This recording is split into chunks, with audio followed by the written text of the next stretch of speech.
This episode is sponsored by Cohesity. Cyber resilience isn't just about getting systems back online. It's about keeping your business operating when disruption strikes. That's the idea behind the Minimum Viable Company, or MVC, a trusted operating core for recovery. Cohesity built the MVC to help organizations identify the essential applications, data, people, and processes required to serve customers, maintain communication, protect revenue, and meet critical obligations. By restoring this trusted operating core first, organizations can reduce downtime, accelerate recovery, and maintain continuity while broader restoration efforts continue. It also provides a clear recovery target, enabling teams to focus resources where they will have the greatest business impact. Learn more at cohesity.com/resilience.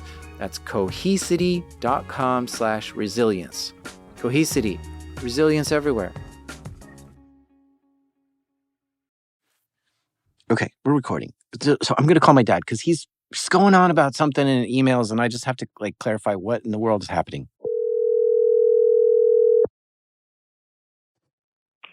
Hello. Hey, Dad, how's it going? I thought you were in D.C. Oh, no, I'm back now. Oh, fantastic. Yeah. Fantastic. Listen, I was trying to get I couldn't quite make it out, understand what it is you're talking about in these emails. So I wanted to call you to get clarification. My emails. Yeah, so you bought a TV in Mexico? Explain this story to me. I was in Mexico. Yeah. And when I was ready to leave, two, I'll say teenagers saying, hey, do you want to buy a 75-inch television? I said, no. And he said, well, it's only $65. I said, 65? I said, open the box. I looked in. There was something in there. I said, for 65, you got to carry it to my car. But yeah. So they brought it to the car, drove it home. I set it up in the living room, plugged it in. It was so clear and vibrant. And then I noticed it was the menu for KFC. So it was you turn the screen, that's the channel it was on. It wasn't a TV. It was the menu from a KFC. Well, no, so the KFC has screens, TVs that are menus. The TV is a menu. So you sure it wasn't just on the... No. What was it?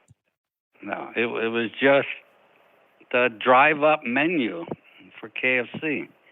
It wasn't even a TV. Wait, hold on a second. It was just like a light with a plastic piece in front of it. Yeah, but it was very clear, vibrant. Chicken, 3-piece, 4-piece. Yeah. What? They stole the menu off the... Yes, exactly. Exactly. It wasn't a TV. But the good news is I put it on the street to get rid of. Well, hold on. So you put it on the street for the trash truck? No, for anybody to pick it up, not the trash. Just somebody might want it. Did you put a sign on it or something? It said free. Yeah, it said free. But it was on the street. And then the fourth day, I put for sale $25, and somebody stole it that night.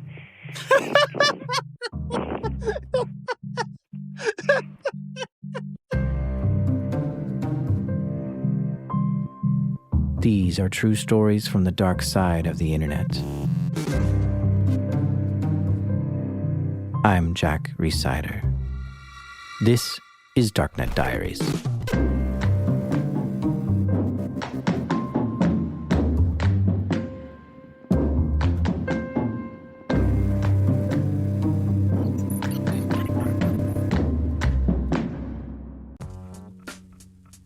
This episode is brought to you by Black Hills Information Security, trusted by the cybersecurity community for nearly 20 years.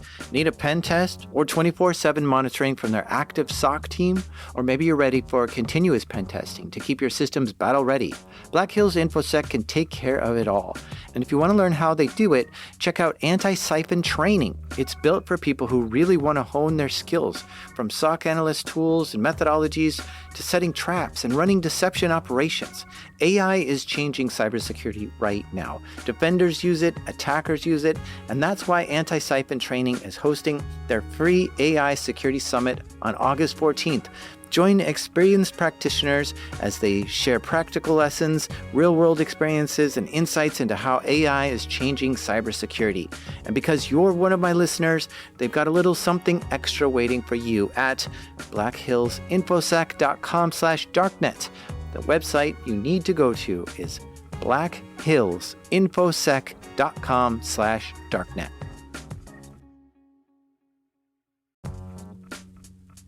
This episode is sponsored by Delete Me. Have you ever thought, I should really be doing something to protect myself from stalkers, scammers, and hackers, but you're not sure what? Here's what you should do. Go to www.joindeleteme.com/darknetdiaries and enter code DD20 and you'll get 20% off Delete Me. And a few years ago I signed up and Delete Me got busy scouring the internet for my name and gave me reports on what they found and deleted stuff. Take control of your data and keep your private life private by signing up for Delete Me. Now at a special discount for my listeners, get 20% off your Delete Me plan when you go to www.joindeleteme.com/darknetdiaries and use promo code DD20 at checkout. The only way to get 20% off is to go to www.joindeleteme.com/darknetdiaries and enter code DD20 at checkout. That's www.joindeleteme.com/darknetdiaries, code DD20. Hey, how's it going? Hello, Jack. It's nice meeting you. Yeah, I'm excited to hear the story, but it sounds made up. I know it's crazy, isn't it? Listen, I don't want my voice to be used if it's okay. Oh yeah, sure, of course. I won't use your voice. Okay, listen. Come closer, come closer. This is a forbidden interview. The powers that be do not want this guy telling you his story. So I gotta do my part and keep him a secret. But I want to tell you this story so bad. So what you heard there was a voice actor. And he's just going to be reading the transcript for you of the interview I did with him. But the other thing is I've got to conceal this guy's name. So we're just going to make up a name and call him Fazal. Meet Fazal. Okay, some background about me. I'm from Pakistan, actually. I worked in a call center for 8 years. Fazal would answer the phones all day in a call center. He'd sit at a computer, put his headset on, and wait for a call. And when one would come in, he'd see on the screen what company this person is calling about. And he would handle customer support for a handful of different companies. Customers would ask about their account or trouble with their service. And because he knew English and could speak clearly, he was pretty good at doing this call center work. There was a group of us. We were all friends working there. But we saw this other company had a whole bunch of openings for call center employees. Axact. Axact's website says they're a leader in IT globally. And it looks like it's a very impressive company. I mean, they've got a recruitment video. Here, let's take a listen to this. Axact is one of the few organizations nationwide that has a well-defined leadership development program and structured career paths. Each and every employee at Axact is enabled to travel that path to reach the highest level in the organization. They had tall buildings all over. Karachi, Islamabad, Lahore. And they had one of the biggest transport fleets as well. So they were big and we were excited. They were like good money and opportunity. We were tired of our call center anyway. So, it was time. A whole group of them applied to work at Axact, and they all got the job. It was a much better place than where they were used to. They were in a 6-story building, and the pay was much better. We started working in their main hub in Karachi. Now, the way this call center would work is we would do customer support for whatever client we'd have. My first client was university in Manchester, England. And this was a little different than what I was used to. He was answering calls, helping students out with the stuff they needed, but it was also commission-based. Basically, he'd be sitting around waiting for a phone to ring, and if somebody were to call and ask about, a program at the school, he was supposed to try to get them to sign up for classes. And if he could, he'd get some extra money from making the sale. But the commission was very small, and not many people would even call that were interested. So the pay for this university was not very good. But inside this call center was a leaderboard. In fact, it would show you this leaderboard every time you logged into the computer. You could see how much money everyone in the call center was making. And some people were making really great money, like insane amounts, hundreds of thousands. And you could see who their customers were, other universities. And they were very possessive of their clients. Like one day, another team was very busy, and one of the calls rolled over to me. And that was for their university. I answered it, and immediately someone came running over to me and said, No, no, no, no, transfer that call to me. We have this handled. So I never got a chance to get any good sales from other universities. Fazal talked to his boss and was like, how come these other teams are making so much more money than I am? Is there a way that I can get a better client or something? So his boss says, you know what? There is something here. We have a brand new client. It just came on board.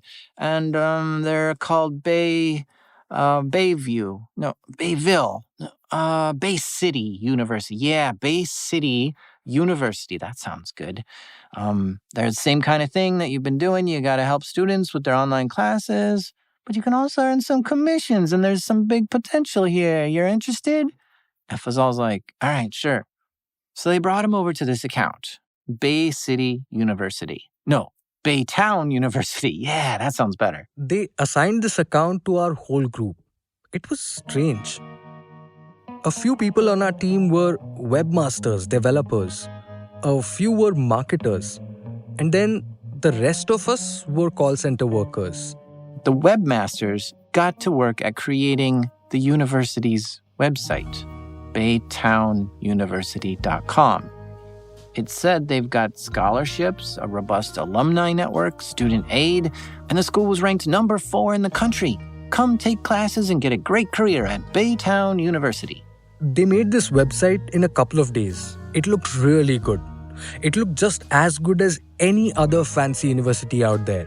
It had a list of courses you could take, a whole portal for students to log in and take classes remotely even. In fact, we had to do training so they could show us how to help students take their online courses. And they set up courses using Canvas, which a lot of schools use Canvas actually. But they showed us how to help students take their classes. It took a couple of weeks to fully integrate this university and get everyone trained up on it. Then Fazal started getting emails and calls from students interested in signing up. Basically, people were asking about classes there, and Fazal had to try to get them to enroll. And if he could, he'd get a commission. Hi, can you tell me about your teaching degree? Oh, you called at the perfect time. Yes, of course I can. We have one of the best schools in the country. Our professors all come from the highest rated universities, and our students typically go on to make great money after getting their degree. We also have an accelerated program where you can earn your degree fairly quickly. Oh, and did I mention that because we're online, we're one of the cheapest schools around? The sooner we can get you enrolled, the sooner we can get your degree. Our next classes are starting up in 2 days. If we can get you signed up in the next 24 hours, we can get you enrolled in this semester's classes. Are you ready to get started? But Fazal was looking at this website and checked into it. And this school did not exist last month. This university is brand new. There are no reviews about it or people talking about it. And he looked at the address. It was a US address. And he typed that into Google Maps. And there's no building there. He was realizing this school doesn't exist. This was something that Axact created from thin air. There was no real university. There was no learning, no classes, nothing. We were taking people's money and giving them fake degrees. Did they know it was fake? Maybe not at first, since we had only a few classes you could take a semester. So to them, it might have felt like they were cheating us. Because here's the thing. When you go on Canvas to take the course, you can just hit next on every lesson to finish the whole course in minutes. So they'd get done with all their courses in like 20 minutes for the semester and feel like we're the suckers for not making them go through the course properly. Ooh, that's an interesting psychological trick, huh? To set up the classes in a way that you could easily skip through the material and just finish the whole course in a couple minutes. This made it seem like the students We're the cheaters here, not the school. Which kind of brings them in on the scam even more, to make it feel like they're the ones scamming the school, almost. The web team did great work at building this university's website. They listed a bunch of accrediting bodies, and if you go on the accrediting bodies' websites, you see this school is approved. But the accrediting bodies were all made up too. They even went so far as to put on the website that the school is endorsed by Senator John Kerry, even though John Kerry never actually endorsed it. They even made us fake personas on LinkedIn, which looked like we worked at this university.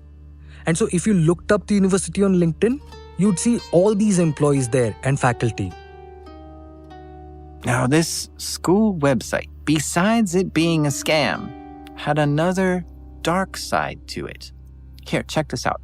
So if a potential student was interested in going to school here, they could ask for more information about classes on the website or whatever. But to do that, the website would make the potential student create an account on the school website. And they'd create an account on this site, and it would ask you for things like your Facebook profile, your Twitter profile, your LinkedIn profile. And I mean, this isn't so much of a stretch to ask, right? I mean, I've probably been on dozens of sites that have asked me for my social media profiles too. But then all this information is wrapped up and given to Fazal to try to follow up and make the sale. I don't think you understand. All of it was given to me. All their information. Yeah, okay, then explain. What do you mean? So, when they had to make an account on this fake school site, they had to enter in an email address for their username and make a password.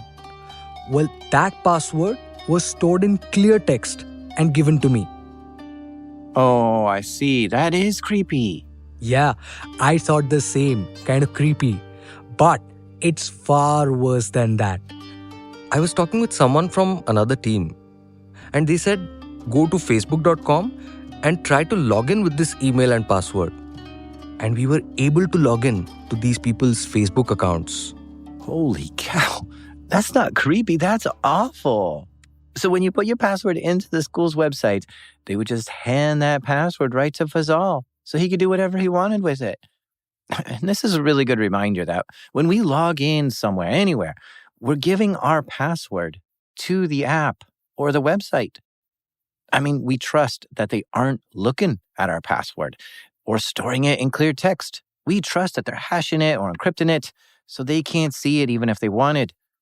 But here's a clear example of what could go wrong if we trust a website too much. Axact employees could see the user's passwords and try using those passwords on their social media accounts to see if they reuse the password there.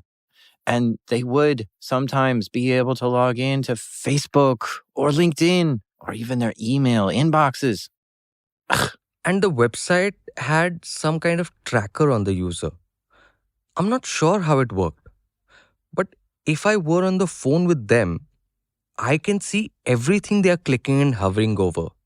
Okay, but why are Axact employees even logging into people's Facebook accounts at all? Because what we were doing was building a profile on every new student. The more information we know about them, the easier it is to sell them on the degree. So once we learned a lot of details about them, we'd call them and say, I'm not sure if you're interested in a business degree, but we have a big sale on them right now. And we knew very well that's exactly what they wanted. Dang, dude, this is the bunk. That's what this is. Fake university, hacking into students' accounts, and fake degrees. It's a scam. It's a big, big scam. We haven't even got to step 1 yet. We also had a lead generation team, or maybe marketing team it's called, who would find potential students. What they did was made it so that if anyone posted their resume on monster.com or indeed.com, the marketing team would pick that resume up and look at it to see if they would benefit from a degree from our university.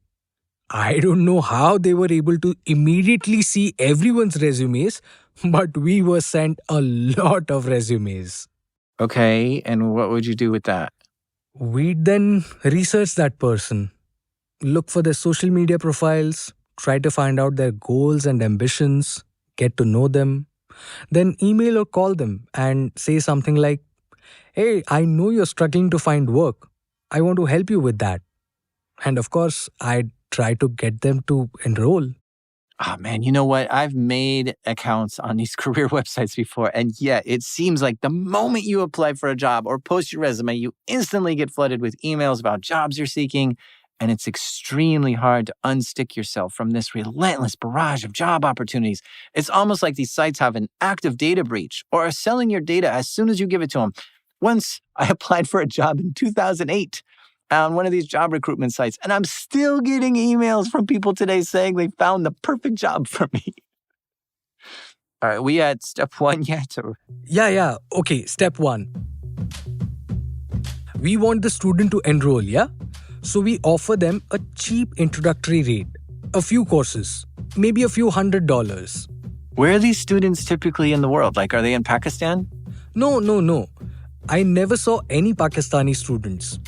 We mostly targeted US, UK, some of Europe, and a lot in the Gulf states, like Saudi Arabia, Jordan, Dubai, UAE. Because a lot of people there, money was not a factor for them. Didn't any of this feel wrong? Like, were thinking twice about giving someone a fake degree? It wasn't just degrees. There were certifications we were offering. And high school diplomas too. But yeah, I did feel like this wasn't right. But Axact charmed me to get me to not care. It was really weird. Let me tell you. You ever see how Google's offices are? Yeah, I did go to a Google office once, and I remember they had free food for the employees. There were free rides to work. There was a place you can get your hair cut in the parking lot. They were giving car washes in the parking lot. Yeah, we had all that too. But like 100 times more than what Google gives their employees. It was nuts. To begin with, Axact offices had a kitchen with chefs to make you anything you wanted. Free, of course. But they also partnered with the best restaurants in town. So you could go to an internal website, order food from any of these restaurants, and they'd bring you the food right to your desk. And not just like in a paper sack. Whatever food they brought you, it was always done with a touch of class, served by a butler on a nice metal tray. And they would come collect the dishes from you and bring you any drink you asked for. So our food was taken care of while we were at work, but our food was taken care of at home too. In fact, they didn't want you to fuss with anything outside the office. If you needed groceries, just tell them what you want and someone will deliver it to your home. If your wife needed to see the doctor, someone would go to your house and pick her up and take her to the doctor, wait there with her and drive her home. In fact, they gave us 2 company cars that we could use however we wanted. And they would get you anything you asked for. Ticket for a concert or a cricket match, they'd get it for you. And even drive you there. What was the craziest thing you saw that they offered? They had a yacht you could use. And let me tell you, in a country like Pakistan, this was extremely rare to be able to have access to a yacht. They didn't seem to care at expenses when it came to taking care of their employees. Dang, man, this sounds like a great place to work. Now I want to go work at Axact. No. Because they have you work every day. 29 days a month. That's what they required you to do. You get 1 day off a month. And no matter what you think you need to do, like take your kid somewhere or give your mother a birthday gift, they do it all for you. So you could really focus only on work. And that's all they wanted you to do. Just work all the time. And with students all over the world, you would always be busy. So did they pay you well? The pay wasn't really that good. The commission was 1%. So if you got someone to enroll and they paid $300, you'd get $3. But because everything in your life is taken care of, it felt like we were living very well. All right, so you told me step 1. Are there more steps to this? Yes. Okay, step 2. So, once you get them enrolled, they might be in a 1 or 2 year program to earn their degree. And new courses are released every few months for them to finish. But now that they are enrolled, I can call them up and say, hey, listen, I know you're really itching to get done with school. I think I can talk to the dean and get more classes opened up earlier. Is that something you're interested in? Okay, but listen, what I'm going to be doing isn't easy. The dean doesn't like me doing this, and I'll need a good reason to do it. So, if I can expedite your classes, so you can just take all the classes you need now instead of waiting 2 years, would you be willing to pay $3,000 for that? And yeah, a lot of them were happy to hear they could finish their degree in just a week.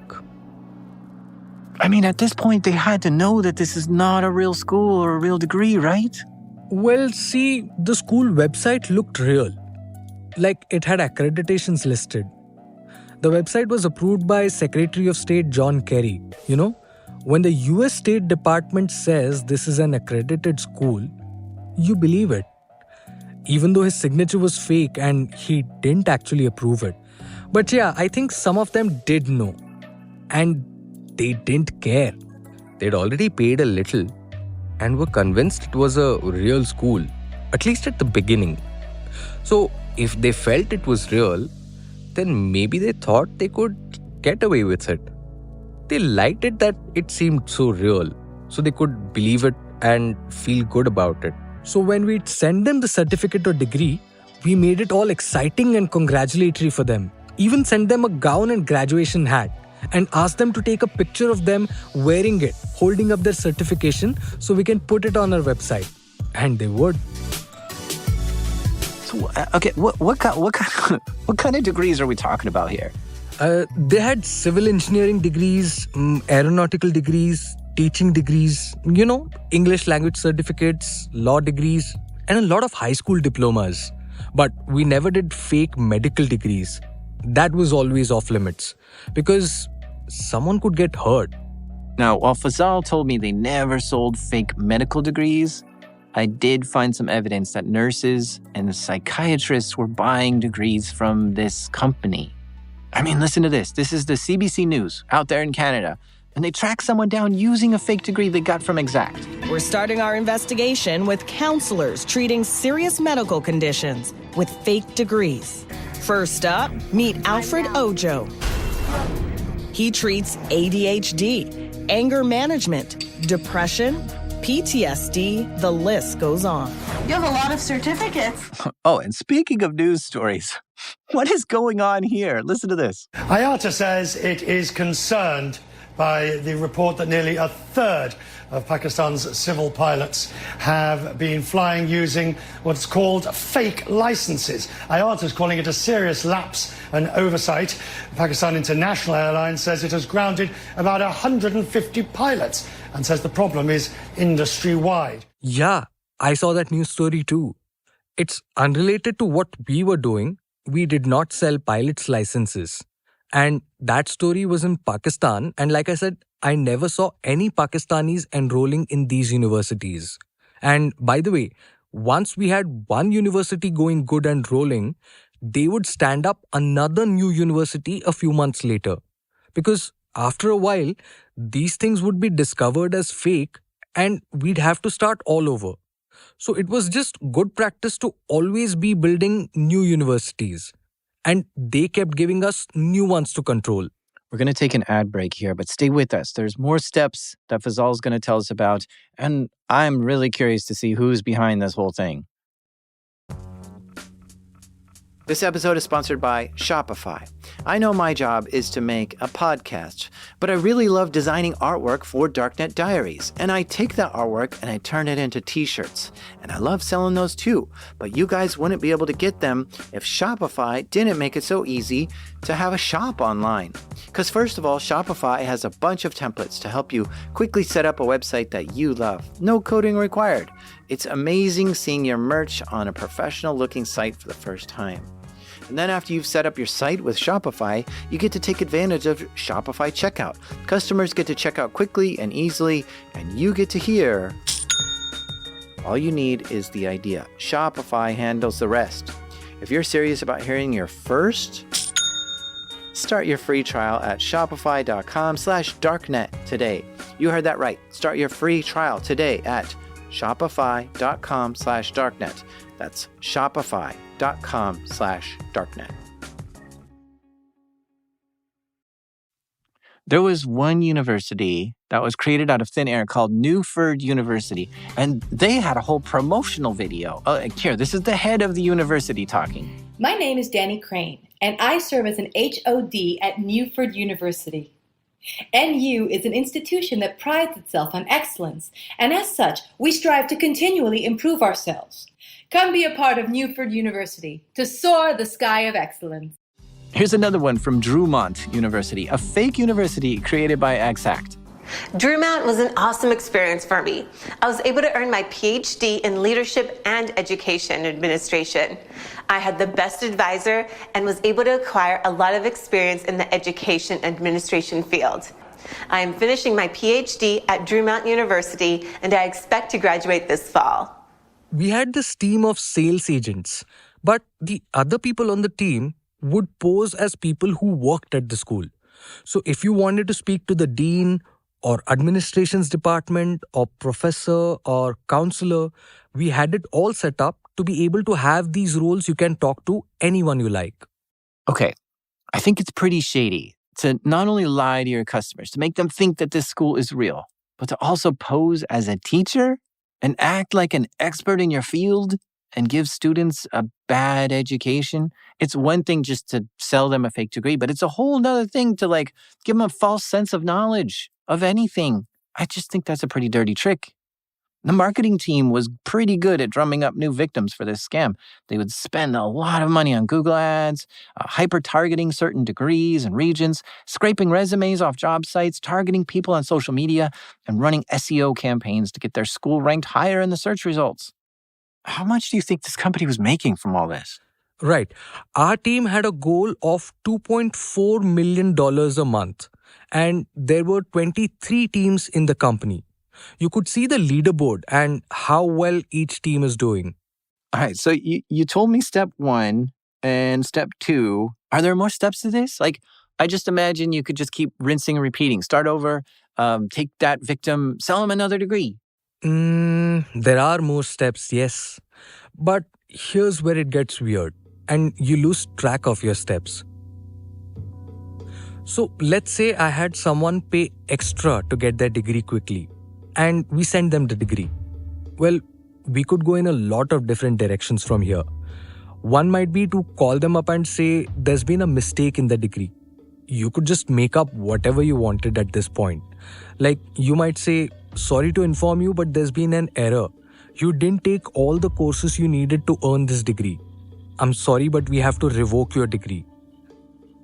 And then try to sell them on more courses. Or you might tell them that their certification has expired and they need a new one. Once we told someone their degree wasn't valid until you get an authentication certificate which is signed by a senator. And it costs an extra $7,500 to get that. But people were taking this to extreme levels. The company just didn't care how you got money from these people. Just get money from them any way you can. So some of us would call the person and pose as the local government and say something like, "Sir, I'm calling from the government about your degree.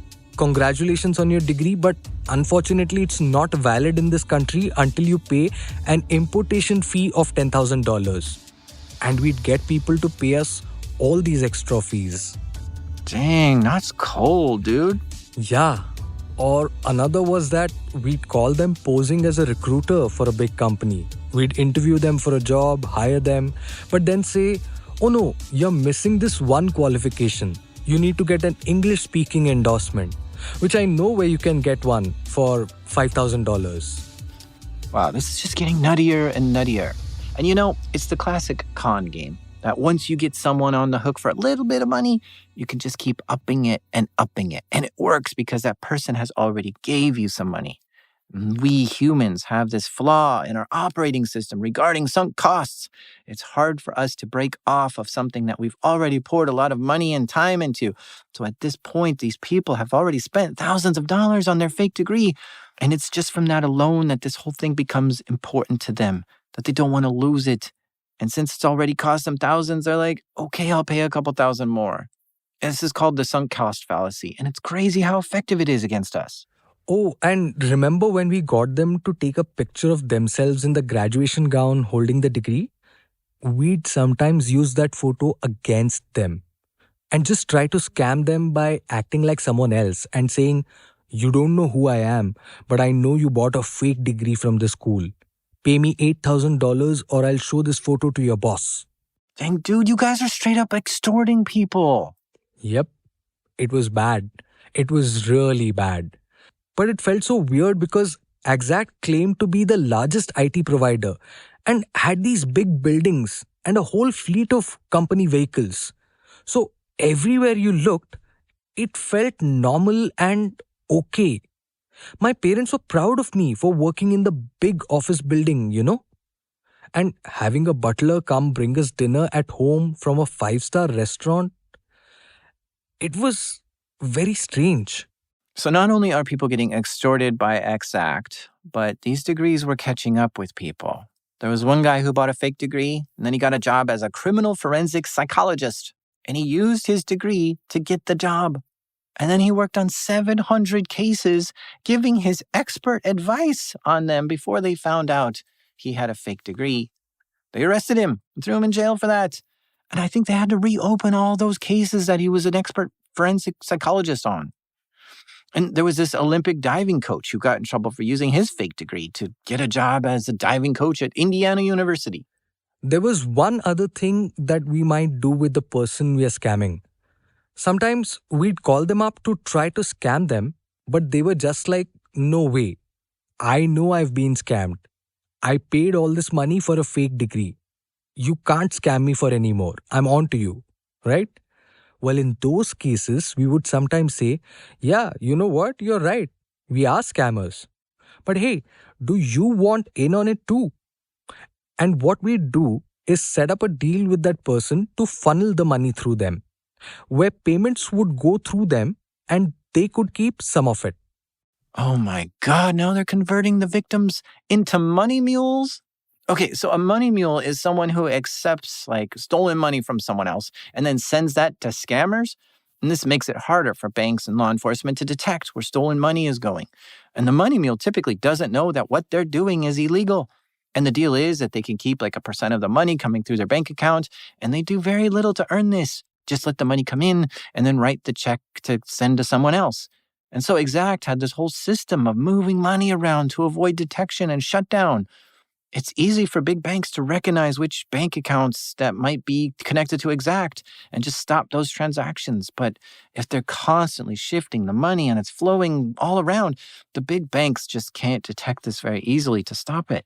The money would get funneled through different accounts and would often end up in the account of a company in Cyprus or Latvia, places that are a little more protected for this type of thing. Dang. Honestly, I gotta hand it to this Axact company. It is really an impressive operation that they had set up. I mean, thousands of employees and a lot of them being highly skilled IT workers, building websites and doing all kinds of pretty advanced marketing. But also they got this business model just dialed in. They figured out the perfect template to start a fake university, get victims to come onto the sites, and then scam them out of a ton of money, and then get that money funneled through different mules and offshore accounts, and then to do it all at scale, just hiring more and more and more and doing this every day, making their workers work 29 days a month. I mean, Axact was growing leaps and bounds, and they were setting up hundreds of sites. Here, let me just list a whole bunch of these sites for you real quick. There was the Al Arab University, Alfred High School, Alameda University. Okay, this one's got a Wikipedia entry. Let me see what's going on here. Oh, man. So apparently they were selling some law enforcement training, and apparently a bunch of cops had gotten some fake degrees or training from this website and then got jobs based off their fake training and got in trouble for this. Gosh, it always wrecks me to see people in authority breaking the rules. It just shatters my trust in the system every time. Okay, so there's so many of these sites. Berkeley University, Bayview University, Bay City University, Baytown University, Chapel University, Columbiana University, Fort Jones University, McGraw University, James Harding University, Pine Hill University, Western Advanced Central University. There's just so many. It's just so many of these.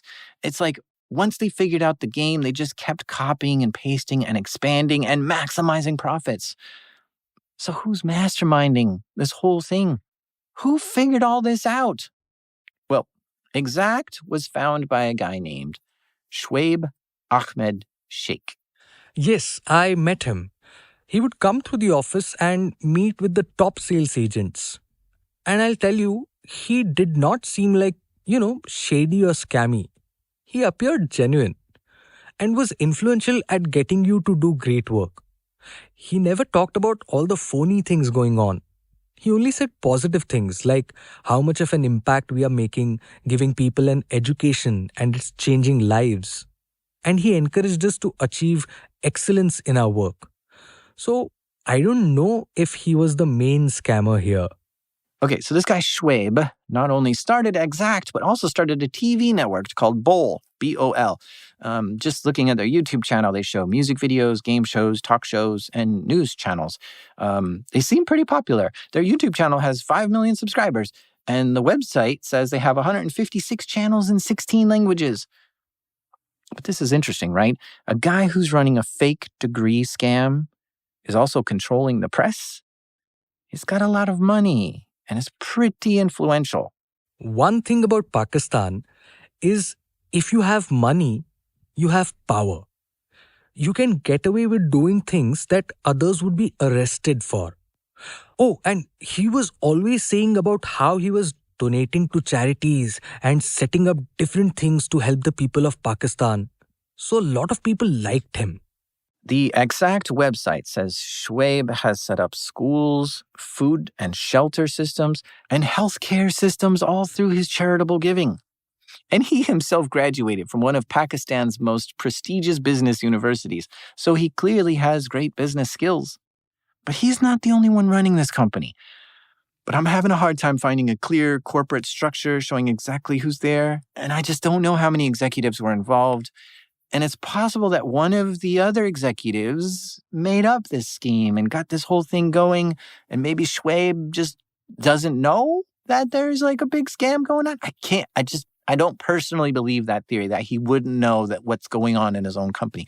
And one reason is because of what happened in 2009. All right, so in 2009, a woman from Michigan got her online high school diploma from an Axact school called Belford High School, and I guess she felt like they lied to her. She must have paid for classes and enrolled in the school, but then when she got her diploma and realized it was fake, she sued Axact. And that case got turned into a class action lawsuit. There were 30,000 people who were also listed in this lawsuit suing Axact. The lawyer representing the victim said he heard hundreds of people give stories about how they felt like they were tricked by this scheme. So imagine being Axact in this moment, okay? 30,000 people are suing you, and you need to represent yourself in court in the U.S. So do you go? Do you go to court? No, God, no. Axact does not want to show up in court because it would absolutely taint their record no matter what the outcome would be, right? But a defendant did show up to court. Some Pakistani guy, and his name was Salem Qureshi, and nobody had ever heard of him before. He doesn't seem to be involved with Axact at all. He's not someone from their legal team or executive team. So what's he doing here in court? And what's he got to say? Salem spoke up in court, and he's like, okay, listen, it was me who made the Belford High School website. I just made the whole thing up inside my apartment. And yeah, I can understand why people feel tricked. I'm sorry. I'm not affiliated with Axact, but I was the one who made the thing. In fact, this guy Salem didn't even go to court. He just phoned it in. He only did a short video call from some dimly lit apartment, and he said he was in Karachi, Pakistan at the time. The prosecuting lawyer's like, no, hold on. The mailbox for Belford High School is the same mailbox for Axact. And Salem is like, yeah, that must have been a mistake. I'm not connected to Axact at all, and yep, that's my mailbox. And the judge was like, the judge is like, okay, Salem, you said you did it, so you're guilty. And Salem took the fall. So in 2012, the court ordered him to pay $22.7 million to the plaintiffs. But Salem just LOL'd right out and disappeared. He hasn't paid a cent of that since 2012, and investigators tried to find him, but nobody can. He's hiding out somewhere in Pakistan. I gotta say, that is a brilliant legal move if that was the work of Axact's legal team, right? To just grab some guy to block your whole incoming lawsuit and then just make the whole thing disappear. I mean, really, honestly, hats off for that. That is such a ridiculous move, and it worked so effectively. Why doesn't everyone do that? I mean, if I ever get sued, I'm just going to grab someone and be like, hey, can you say you're Jack and just take the blame? It's just so comical. That's this simple, stupid trick worked. Why didn't the court see through this and be like, no, hold on a second. Get Axact in here. No, this guy Salem convinced the court it was him without even trying very hard. This is just, I can't get over this. Okay, the serious face. So at this point of the story, a new protagonist shows up. His name is Declan Walsh. Now, I reached out to Declan at least 3 times. I emailed him, I tweeted at him, I even went through some of his friends, but no response. The dude is mad busy, and I don't blame him for not responding, but at least I tried, right? Anyway, it doesn't matter because he left a mark on this story and documented everything along the way. Declan Walsh is a reporter for the New York Times, and he was doing a bunch of stories in Pakistan and saw this and was like, wait a minute, there's something not right about this company Axact, and investigated. In fact, he spent 2 years investigating this story. He spoke with a bunch of people who worked at Axact, and he talked to people who bought fake degrees from there. He even spoke with Fazal, the same guy you heard earlier. I mean, it was really phenomenal reporting what he did, and he published a really good article in the New York Times exposing all the shenanigans that Axact was getting up to. And he found that Axact had set up over 300 websites of fake schools, and 18 of them were accrediting bodies, fake accrediting bodies, the places that confirm a school is legitimate. Dang, that's just a lot of schools that he just made up. So much work went into building this company. Yeah, well, when Declan's New York Times article was published, it rippled through Pakistan. People were mad. What's up with this? It looked really bad for a Pakistani company to be so scammy, So the FIA, which is Pakistan's FBI, was okay, we'll check into it. We'll see if there's any fraud here. Meanwhile, Axact's lawyers are sending letters to the New York Times hey, you're writing lies about us. We don't like it. It's baseless and defamatory. We're going to pursue strict legal action against you. But the FIA was investigating Axact. And yeah, they found enough evidence to open a case.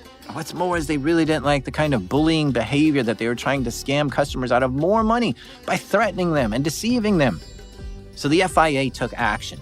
They raided the offices of Axact. And they just started grabbing everything once they got in there. Computers, documents, people. But absolutely none of the executives were around during the raid, which is kind of suspicious. How did those executives know not to come in the office that day? But the people they did grab, they questioned them and just let them go. They found in the building next to Axact is where they were printing all the fake degrees. They had printers there and fancy paper, everything. And they just took it all. And at this point, the timeline becomes very dizzying to me.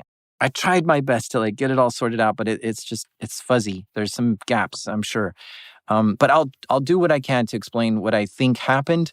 But I'll just let you know this story from here on out is kind of difficult to know exactly what happened. So the FIA raids the Axact offices, right? But they didn't arrest anyone. Well, with the information they gathered from the raid, they found enough evidence to put out arrest warrants for 23 people, including the CEO, Shoaib Sheikh. I can't tell if any of them were actually caught or arrested, or if they turned themselves in or did any jail time at all. And I can't even tell you who the 23 people are that had arrest warrants out for them. I'm assuming they were executives or people involved. Actually, I did see an article that said Shoaib's wife was one of the people with arrest warrants, but hers was dismissed because they didn't have enough evidence on her. But I did read that all 23 people who did get arrest warrants were just like quickly released on bail. So I don't know if they did any jail time or just maybe a day or two before leaving. And during that FIA investigation, they found that guy Salem, the guy who took the fall for the class action lawsuit a few years back. He admitted that Axact had paid him to take the fall. In fact, when he was appearing on video in court, he only acted like he was moving his lips. And then some Axact official was like off camera saying the things for him. And then they paid him $250 to go into hiding and disappear. Well, the FIA was like, okay, we did our job. We gathered the evidence. We raided the office. We arrested some folks. Court, it's now on you to finish up and sentence them. There's documents that suggest that Axact made hundreds of millions of dollars from their scams. They took money from over 200,000 people around the world.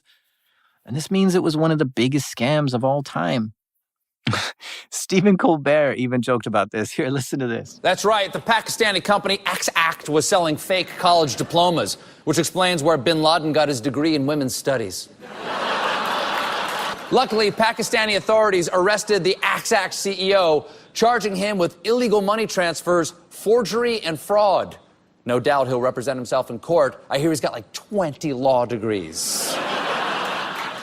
Well, I, for one, am glad they caught the guy. Charging people hundreds of thousands of dollars for fake degrees is appalling. I believe that fake college should be free. Fake college should be free. I agree, Stephen.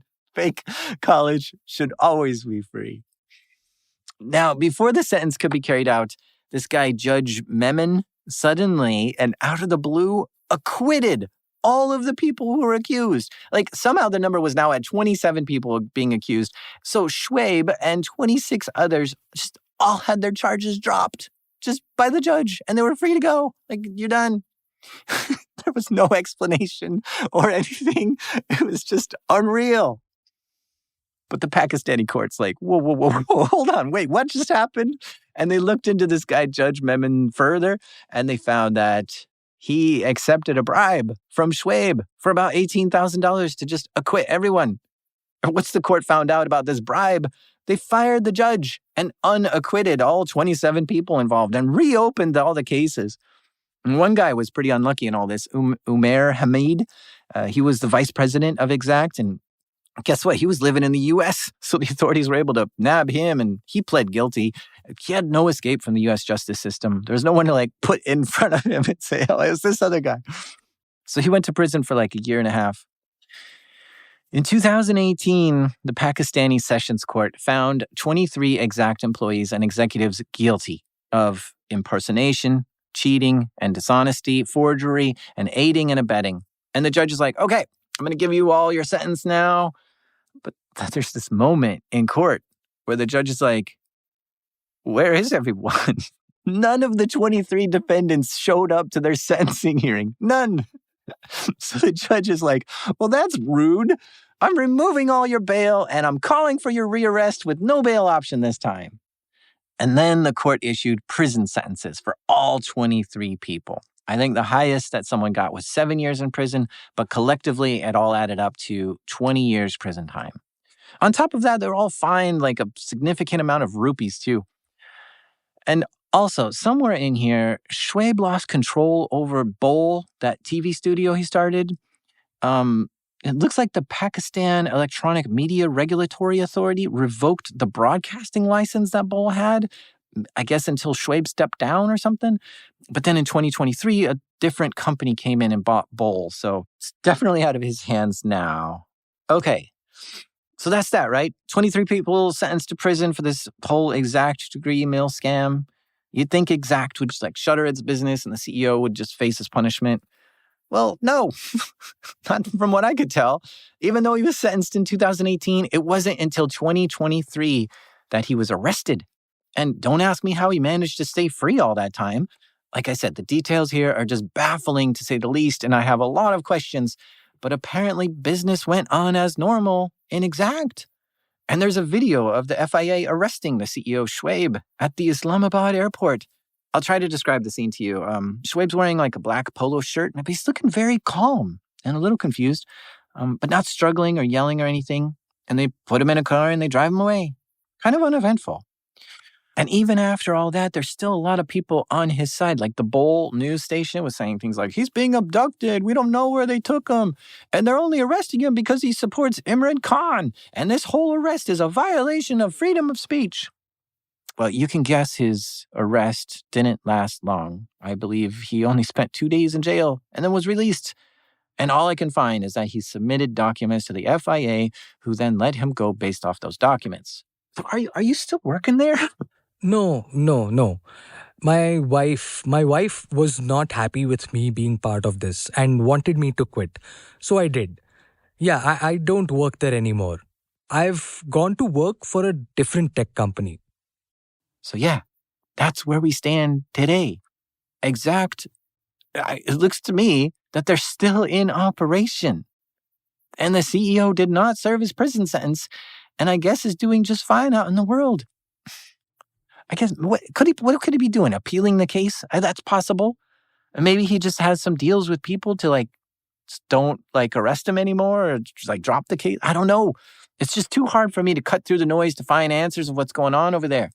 My guess is that with his wealth and power, he just has a lot of pull in that country. Politicians and government officials have been very vocal that they're on his side. And who knows what they're doing to help him get out of all this mess. I have a feeling that this is not the last time we'll hear about Axact. And I'm really curious what they get up to next.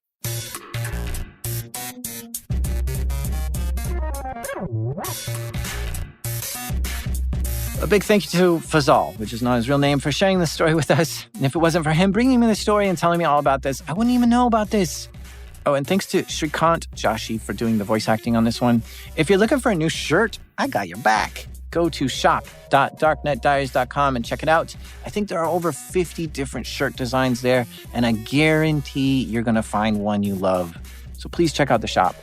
This episode was created by me, the TikTok Tiger, Jack Resider. Sound design by the wily whiskered Andrew Merriweather. This episode was assembled by the Strewned Perfumed Raccoon, Tristan Ledger. Mixing done by Proximity Sound. And our theme music is by the mysterious Breakmaster Cylinder.